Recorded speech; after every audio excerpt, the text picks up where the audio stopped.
অচিন্ত্য কুমার সেনগুপ্ত রচিত গৌরাঙ্গ পরিজন গ্রন্থ থেকে আজকে নিত্যানন্দ সম্পর্কে আমরা পাঠ করব। ওম গুরবে গৌরচন্দ্রায় রাধিকায় তদালয়ে কৃষ্ণায় কৃষ্ণ ভক্তায় তদ্ভক্তায় নমো নমঃ। শ্রী নিত্যানন্দ মহাপ্রভু বীরভূমের একচক্রা গ্রামে হারাই ওজার বাড়ি, থানা মৌরেশ্বর, মল্লারপুর স্টেশন থেকে মাইল 7 হবে। এই হারাই ওজাকে কেউ কেউ হারাই পণ্ডিতও বলে, ভালো নাম মুকুন্দ বন্দ্যোপাধ্যায়। এই হারাই ওজারই পুত্র হচ্ছে নিত্যানন্দ। ব্রাহ্মণ কন্যা পদ্মাবতীর সঙ্গে হারাইয়ের বিয়ে হলো। একচক্রা থেকে কিছু দূরে মৌরেশ্বর শিবের মন্দির। হারাই আর পদ্মাবতী দুজনেই মৌরেশ্বর শিবের পুজো করে, দুজনেই শিবভক্ত, দুজনেই সর্বানন্দ। মাঘী শুক্লা ত্রয়োদশী তিথিতে হারাইয়ের ঘরে পদ্মাবতীর কোল আলো করে নিত্যানন্দের আবির্ভাব হলো। নাম রাখা হলো কুবের। হারাই পণ্ডিতের ছেলে কুবের পণ্ডিত। ছেলেবেলা হতেই নিত্যানন্দের অদ্ভুত খেলা, কৃষ্ণ কৃষ্ণ খেলা, পুতনাবধ, শকট ভঞ্জন, কালীয় দমন, অঘাসুর বধ, বকাসুর বধ, এইসব খেলাকেই সে ভালোবাসে। একদিন দিব্যি অক্রূর সেজে এলো কৃষ্ণকে মথুরায় নিয়ে যেতে। এই দেখো কংসের ধনুর্যজ্ঞে কেমন ধনুক ভাঙছে, কেমন দুই মল্লপ্রধান চানুর আর মুষ্টিককে ঘায়েল করছে। আবার এই দেখো কৃষ্ণের মথুরা যাত্রা দেখে গোপীভাবে কাঁদছে আকুল হয়ে। বাবা মা তো ভীষণ ভয় পায়, এটুকু শিশু এত সব কৃষ্ণলীলা কী করে জানলো। পাড়ার আর সব ছেলেদেরও দেখো, তারাও নিত্যানন্দ ছাড়া আর কারোর সঙ্গে খেলবে না। আমাদের নিতাইয়ের যখন কৃষ্ণলীলার খেলা ছাড়া আর কিছুতেই মন নেই, আমাদেরও ওই খেলাতেই আনন্দ।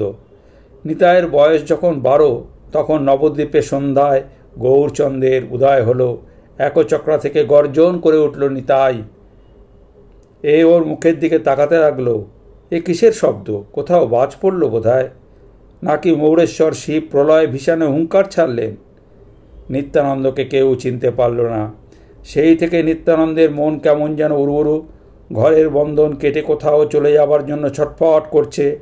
বাবা মা বোঝেন নিতাই আর ঘরে থাকতে চাইছে না, কিন্তু কোথায় যাবে সে? কিসের আবিষ্কারে, কিসের আকর্ষণে? যতই নিতাই চাঞ্চল্য দেখায়, ততই হারাই তাকে আঁকড়ে ধরে। ধরিয়া ধরিয়া পুনঃ আলিঙ্গন করে, ননির পুতুলি যেন মিলায় শরীরে। হঠাৎ একদিন এক সন্ন্যাসী এসে হারাই পণ্ডিতের আতিথ্য নিলে। আমার কি ভাগ্য, আমার গৃহে আপনি ভিক্ষে করুন। হারাই আনন্দিত চিত্তে সংবর্ধনা করল। সারা রাত কৃষ্ণ প্রসঙ্গ নিয়ে আলাপ করল দুজনে। ভোর হলে সন্ন্যাসী যখন বিদায় নিয়ে যাবে, তখন হারাইকে বললে, আমার একটি ভিক্ষে আছে, বলুন। আপনাকে আমার অদেয় কিছু নেই, আমি তীর্থ পর্যটনে যাচ্ছি।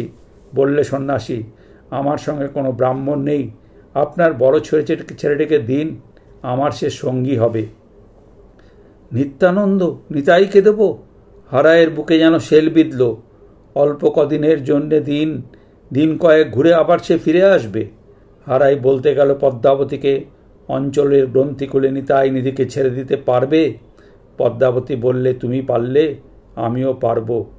স্বামীকে মনে করিয়ে দিল বিয়ের পর নারায়ণ সাক্ষী করে তারা কি প্রতিজ্ঞা করেছিল অতিথিকে কখনো বিমুখ করব না। আজ বুঝি সেই প্রতিজ্ঞার পরীক্ষা নিচ্ছেন নারায়ণ। নিত্যানন্দের হাত ধরে সন্ন্যাসী পথে বেরিয়ে পড়ল। কে সন্ন্যাসী? সেই বিশ্বরূপ, নিমায়ের দাদা। বিশ্বরূপের সন্ন্যাস নাম শ্রী শঙ্কর আরণ্যপুরী। মাধবেন্দ্র পুরীর যে গুরু লক্ষ্মীপতি পুরী, তার কাছ থেকেই বিশ্বরূপের দীক্ষা। আসলে বিশ্বরূপ নিত্যানন্দের অভিন্ন স্বরূপ বলরাম। গৃহত্যাগ করে প্রথমে নিতাই বক্রেশ্বর গেল, সেখান থেকে বৈদ্যনাথ, তারপর গয়া হয়ে কাশী, শিব রাজধানী, যেটা ধারাবহে গঙ্গা উত্তর বাহিনী। সেখান থেকে প্রয়াগ, মথুরা, বৃন্দাবন হয়ে হস্তিনাপুর, তারপর প্রভাস, দ্বারকা, গোমতী, গণ্ডকী হয়ে মহেন্দ্র পর্বত পর্যন্ত অতিক্রম করে হরিদ্বার। সেখান থেকে যাত্রা করল দক্ষিণে দ্রাবিড়ে, একেবারে কন্যকা নগর বা কন্যাকুমারী পর্যন্ত। বেশবাস অবধূতের মতো, কিন্তু কৃষ্ণ আবেশে বশীভূত। সন্ন্যাসী তো রুষ্ট নয় কেন? এ যে তরলায়িত, এ যে ভাববিহ্বল। নিরন্তর কৃষ্ণ আবেশে শরীর অবশ, ক্ষণে কান্দে ক্ষণে হাসে, কে বুঝে সে রস। দাক্ষিণাত্যে পাণ্ডুরপুরে এসে থামল শঙ্করারণ্য। নিত্যানন্দকে প্রগাঢ় আলিঙ্গন করে তার সত্তার মধ্যে বিলীন হয়ে গেল। নিত্যানন্দ সহস্র তেজা সূর্যের মতো উদ্দীপ্ত হয়ে উঠল। একা একা ফিরতে লাগলো নিত্যানন্দ। নাম নিল অবধূত। হঠাৎ মাধবেন্দ্রের সঙ্গে দেখা। ভক্তিরসের আদি সূত্রধার মাধবেন্দ্র অহর্নিশ যে কৃষ্ণপ্রেমে বিভোর। মেঘ দেখলেই যে কৃষ্ণ বিরহে কেঁদে ওঠে। মাধবেন্দ্র বললেন, কি বলছেন? আপনিই তো প্রকট প্রেমমূর্তি, আপনাকে পেয়েই তো অনুভব করছি আমার প্রতি কৃষ্ণের কৃপা আছে। কিন্তু কৃষ্ণ কোথায়? জিজ্ঞেস করল নিত্যানন্দ। যেখানে যাই সেখানে দেখি কৃষ্ণের আসন আচ্ছাদিত, তিনি কোথায় গেলেন? তিনি নদিয়ায় গিয়েছেন, নাম নিয়েছেন নিমাই। তার সংকীর্তন লীলা আরম্ভতে আর দেরি নেই। তা কি আর নিত্যানন্দ জানে না? যখন মহাপ্রকাশ হবে তখন ঠিক তার পাশে গিয়ে দাঁড়াবো। আমি তো তার কীর্তন লীলার প্রধান সহচর। মাধবেন্দ্র গেল সরযূ দর্শনে, নিত্যানন্দ সেতুবন্ধে। সেখান থেকে ঘুরতে ঘুরতে নীলাচল, নীলাচল থেকে গঙ্গাসাগর, তারপর আবার ফিরল মথুরায়। নিরবধি বৃন্দাবনে করেন বসতি, কৃষ্ণের আবেশে না জানেন দিবারাতি। গয়া থেকে ফিরে নবদ্বীপে গৌর সুন্দর আত্মপ্রকাশ করেছে, শুরু করেছে তার নাম লীলা, বিলিয়ে দিচ্ছে প্রেম ধন। এবার তো তবে যেতে হয়, জুটতে হয় ভাইয়ের সঙ্গে। জানো, কাল রাতে আমি এক অপূর্ব স্বপ্ন দেখেছি, বললে নিমাই। দেখলাম এক তালোধ্বজ রথ আমার বাড়ির দরজায় এসে দাঁড়িয়েছে। সেই রথ থেকে রজত পর্বতের মতো এক বিশাল বাহু মহাপুরুষ নেমে এলো। তার পরনে নীল রঙের কাপড়, মাথায়ও ওই রঙের পাগড়ি, ডান কাঁধে স্তম্ভ, বাম হাতে বেদ বাঁধা কানাকলসি, বাঁ হাতে কুণ্ডল, যেন সাক্ষাৎ হলধর। আমার দিকে তাকিয়ে বারে বারে বললে, এবারই কি নিমাই পণ্ডিতের? আমি জিজ্ঞেস করলাম, আপনি কে? উত্তর হলো, আজ নয়, কাল পরিচয় পাবে। আমার মনে হচ্ছে নবদ্বীপে কোনো মহাপুরুষের আবির্ভাব হয়েছে। শ্রীবাস আর হরিদাস, তোমরা যাও, খোঁজ করে নিয়ে এসো, কে এলো, কোথায় এলো। অনেক ঘোরাঘুরি করে ফিরল দুজন। বলল, ঘরে ঘরে খোঁজ নিয়ে এলাম, কোথাও কেউ আসেনি। নিমাই বলল, চলো আমি দেখি গে। শটান নন্দনাচার্যের বাড়িতে এসে হাজির হলো। দেখল নিত্যানন্দ অবধূত বেশে বসে আছে। স্বপ্নে যেমনটি দেখেছিল ঠিক তেমনটি, ধ্যান সুখে পরিপূর্ণ, হাসয়ে সদায়। ধ্যানের বস্তু সামনে এসে দাঁড়িয়েছে। এক পলকে চিনল নিত্যানন্দ, এই যে তার সেই আপন ঈশ্বর, আপন বান্ধব। নিমাই শ্রীবাসকে বললে, ভাগবতের শ্লোক পড়ো। কৃষ্ণরূপ বর্ণনা শ্লোক পড়ল শ্রীবাস। শ্লোক শুনতেই নিত্যানন্দের প্রেমাবেশ হলো। নিমায়ের বাহুবন্ধনে ধরা দিল নিমেষে। চুপি চুপি জিজ্ঞেস করলে, তুই সেই কানাই না রে? কিন্তু তোর চূড়ো আর বাসি কই? নিমাই অস্ফুট উত্তর দিল, ব্রজের খেলা দৌড়াদৌড়ি, নদের খেলা গড়াগড়ি, ব্রজের খেলা বাঁশির কান, নদের খেলা হরিগান, ব্রজের বেশ ধরাচূড়া, নদের বেশ কৌপিন পরা। পরে গম্ভীর হয়ে জিজ্ঞাসা করলে, আগামীকাল গুরু পূর্ণিমা, আপনি কোথায় ব্যাস পূজা করবেন? নিত্যানন্দ শ্রীবাসকে দেখিয়ে দিয়ে বললে, এই বামনার ঘরেই আমি ব্যাস পূজা করব। শ্রীবাসের মহা আনন্দ, সচক্ষে নিত্যানন্দের ব্যাস পূজা দেখবে। শ্রীবাসের ঘরে রাত কাটালো নিত্যানন্দ। অর্ধরাত্রে হঠাৎ সে হুঙ্কার করে উঠল, কি ব্যাপার? নিত্যানন্দ তার দণ্ড কমণ্ডলু ভেঙে ফেলেছে। এ কি, দণ্ড কমণ্ডলু ভাঙলেন কেন? শ্রীবাস আর্তনাদ করে উঠল। আর কি হবে দণ্ড কমণ্ডলু দিয়ে? যাকে পাবার জন্য ওদের সম্বল করে তীর্থে তীর্থে ঘুরে বেরিয়েছি, তাকে পাবার পর ওদের আর আমার কি দরকার? কেন আর অনর্থকে বোঝা বওয়া? শ্রীবাস নিমাইকে খবর দিতে ছুটল। নিমাই এসে নিত্যানন্দকে বলল, চলো গঙ্গা স্নান করে আসি। সকলকে নিয়ে গঙ্গায় চলল নিমাই। নিত্যানন্দের দণ্ড কমণ্ডলু গঙ্গায় ভাসিয়ে দিল। নিত্যানন্দের যেন জীবনের প্রতিও আর মমতা নেই। সে জলে নেমে কুমির দেখে তাকে ধরার জন্য সাঁতার দিল। সকলে হায় হায় করে উঠল। নিমাই শাসনের সুরে বললে, উঠে এসো, তোমাকে আজ ব্যাস পূজা করতে হবে না। আদেশ শুনে নিত্যানন্দ উঠে পড়ল। নিত্যানন্দের ব্যাস পূজা, আচার্য শ্রীবাস। পূজা অন্তে শ্রীবাস নিত্যানন্দের হাতে একগাছি ফুলের মালা দিয়ে বললে, সহস্তে এই মেলা আপনি ব্যাসদেবের আসনে দিন, এই হচ্ছে পূজার বিধি। নিত্যানন্দ মালা হাতে এদিক ওদিক তাকাতে লাগলো। মালা দেবার গলা কই? এ কি, মালা দিন আসনে, মন্ত্র বলুন। নিতাই নিষ্পন্দ নীরব। শ্রীবাস অঙ্গনের অন্য প্রান্তে বসে কীর্তন করছিল নিমাই। তার কাছে খবর গেল নিত্যানন্দ পূজা সাঙ্গ করছে না, মালা হাতে কেবল এদিক ওদিক তাকাচ্ছে। আপনি আসুন। নিমাই এসে হাঁক দিল, ব্যাসকে মালা দাও। আনন্দে মত্ত হল নিত্যানন্দ। হাতের মালা গৌর সুন্দরের গলায় দুলিয়ে দিল। গৌর সুন্দর সরভুজ মূর্তি ধরলেন। শঙ্খ চক্র গদা পদ্ম শ্রীহল মুসল দেখিয়া মূর্ছিত হইল নিতাই বিহুবল। নিত্যানন্দ শ্রীবাসের ঘরেই থেকে গেল। সদানন্দ বাল্যভাব। শ্রীবাসের স্ত্রী মালিনীর সে শিশুপুত্র। মালিনী তাকে কাছে বসিয়ে না খাওয়ালে তার খাওয়া হয় না। আপনি তুলিয়া হাতে ভাত নাই খায়। তার যত বালক চাপল্য সমস্ত স্নেহচক্ষে ক্ষমা করে মালিনী। শ্রীবাসকে পরীক্ষা করতে চাইল নিমাই।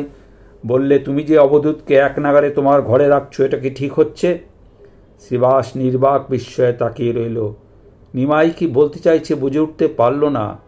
এই অবধূতের কোনো জাত কোনো কুল কিছুই জানো না, একে নিরন্তর ঘরে রাখা উচিত হচ্ছে না। তোমার নিজের জাত কুলের জন্য যদি কিছু মায়া থাকে তবে অবধূতকে বিদায় করো। শ্রীবাস হেসে ফেলল। বললে, তুমি আমাকে পরীক্ষা করছো? এ তোমার উচিত নয়। নিত্যানন্দ যদি মদিরা ও যবনীতেও আসক্তি হয় আর তার জন্য যদি আমার ধন প্রাণ কুলমান যায়, তবু তার প্রতি আমার বিশ্বাস অটল থাকবে। সত্যি আমার নিতাইয়ের উপর তোমার এত বিশ্বাস? নিমাই শ্রীবাসকে বুকে জড়িয়ে ধরল। তোমাকে বর দিচ্ছি, লক্ষ্মী যদি নগরে নগরে ভিক্ষা করেও বেড়ায় তবুও তোমার ঘরে দারিদ্র হবে না। আমার নিতাই চাঁদকে তোমার হাতেই আমি সমর্পণ করলাম। নদীয়ার পথে পথে ঘুরে বেড়ায় নিত্যানন্দ। বালকদের সঙ্গে খেলা করে, কখনো ওর বাড়ি ঢুকে পড়ে, কখনো বা শচীমাতার অঙ্গনে। শচীমাতাকে দেখলেই প্রণাম করতে হাত বাড়ায়। শচীমাতা হেসে পালিয়ে যান, কিন্তু মনের মধ্যে পুরনো স্নেহ উতলে ওঠে। মনে প্রশ্ন জাগে, এ কি তবে আমার বিশ্বরূপ? একদিন পালিয়ে না গিয়ে নিতাইয়ের হাত দুটো ধরে ফেললেন শচীমাতা। জিজ্ঞেস করলেন, বল তুই কে? তুই কি আমার বিশ্বরূপ? হ্যাঁ মা, আমি বিশ্বরূপ। নিতাই বললে, এ কথা যেন কাউকে প্রকাশ করো না। আমার বাড়িতে আজ তোমার ভিক্ষা। মা ডেকে পাঠিয়েছেন। নিত্যানন্দকে নিমন্ত্রণ করল নিমাই। বললে, কিন্তু অনুরোধ করছি চঞ্চলতা করবে না। আমি বুঝি চঞ্চল? তুমি নিজে যেমন তেমনি সবাইকে দেখো। নিত্যানন্দ হাসল। নিমাই নিতাই দুবাই পাশাপাশি খেতে বসল। সেই ভাব, সেই স্বভাব, সেই সমস্ত। সন্দেহ নেই, এরাই ওরা, ওরাই এরা। যেন কৌশল্যার ঘরে রাম লক্ষ্মণ, যশোদার ঘরে কৃষ্ণ বলরাম। পরিবেশন করতে করতে শচীমাতা দেখলেন দুটি 5 বছরের উলঙ্গ শিশু পাশাপাশি বসে খাচ্ছে। নিমাই কালো, নিতাই ফর্সা, কিন্তু দুজনেই চতুর্ভুজ। নিমাইয়ের হাতে শঙ্খ চক্র গদা পদ্ম আর নিতাইয়ের হাতে শঙ্খ চক্র হল মুসল। হাতের থালা খসে পড়ল। শচীমাতা ভূমিতলে মূর্ছিত হয়ে পড়লেন। কি হলো কি হলো? উঠে পড়ল দুভাই, মায়ের সম্বিত ফিরিয়ে আনলো। শচীমাতা উঠে বসে কাঁদতে লাগলেন। নিত্যানন্দকে বললেন, তুমি তোমার ছোট ভাই নিমাইকে দেখো। মা, কাঁদছ কেন? মালিনীকে জিজ্ঞেস করল নিত্যানন্দ। মালিনী দেখল তার শিশু নিতাই, যার স্পর্শে তার শুষ্ক স্তনে দুদাসে। বললে, বাবা, শ্রীকৃষ্ণের অন্নভোগের ঘৃতপাত্র কাকে নিয়ে গেছে? কোন কাক চিনতে পারবে? ওই তো বাটি মুখে করে উড়ে গিয়ে বাটি ফেলে দিয়ে ফের ওই গাছের ডালে এসে বসেছে। মালিনী কাকটাকে চিনিয়ে দিল। নিত্যানন্দ কাককে সম্বোধন করে বলল, বাটি ফেরত দিয়ে যাও। কাক উড়ে গেল, বাটি মুখে করে উড়ে এসে রাখলো ঠিক নিতাইয়ের কাছে। মালিনী স্তব করতে বসল। নিতাই বললে, ওসব ছাড়ো, আমাকে খেতে দাও। শচীমাতাও 5টি ক্ষীর সন্দেশ খেতে দিলেন নিতাইকে। মামা ভাবে হয়েছিল, বাল্যভাবে নিত্যানন্দ দিগম্বর হয়ে গিয়েছিল। নিমাই বললে, বসন পরো।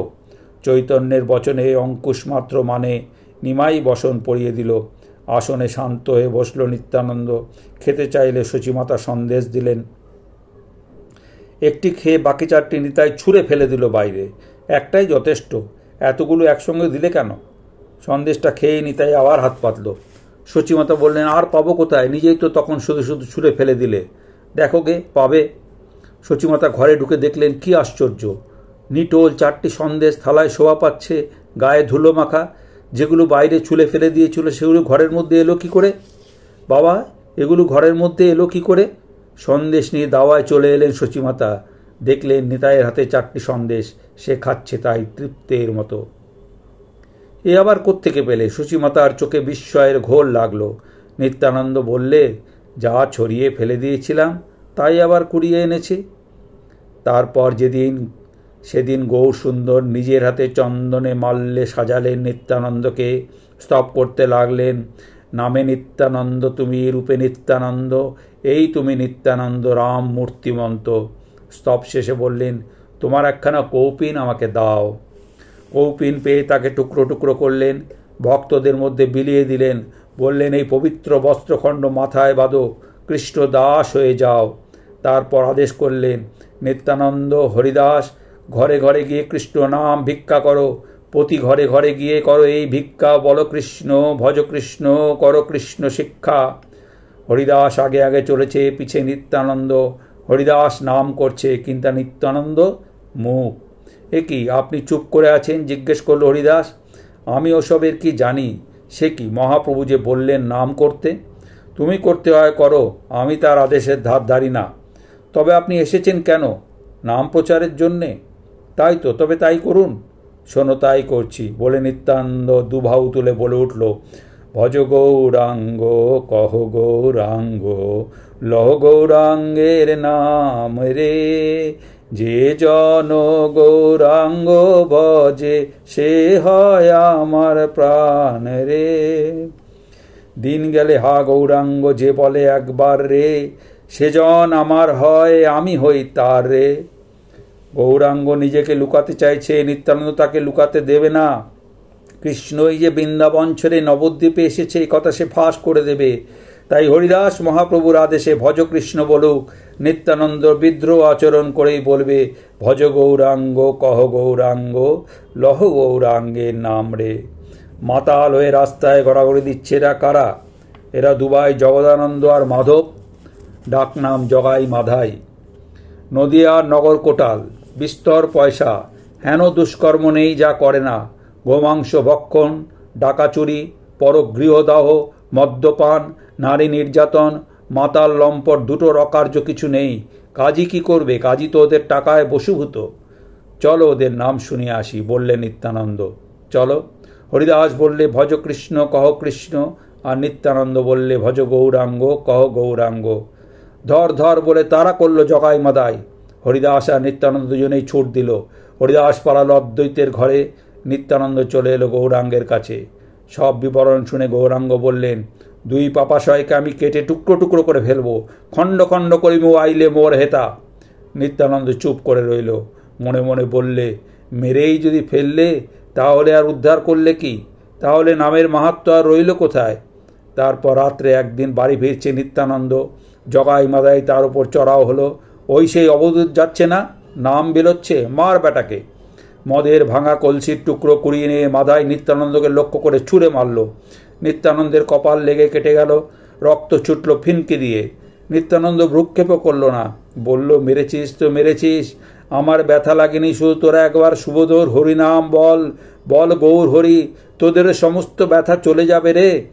দেখি কেমন তোর ব্যথা না লাগে। মাদাই আবার তাকে মারতে এগোলো। জগাই তাকে নিরস্ত করলে, দেশান্তরী সন্ন্যাসীকে মেরে তোর কি এমন পৌরুষ বাড়বে রে? গৌরাঙ্গের কাছে খবর পৌঁছল। তিনি বিদ্যুৎ গতিতে ছুটে এলেন, রুদ্রমূর্তি ধরে সুদর্শনকে আহ্বান করলেন। নিত্যানন্দ আবার বিদ্রোহ করল, বললে, প্রভু তুমি এ কি করছো?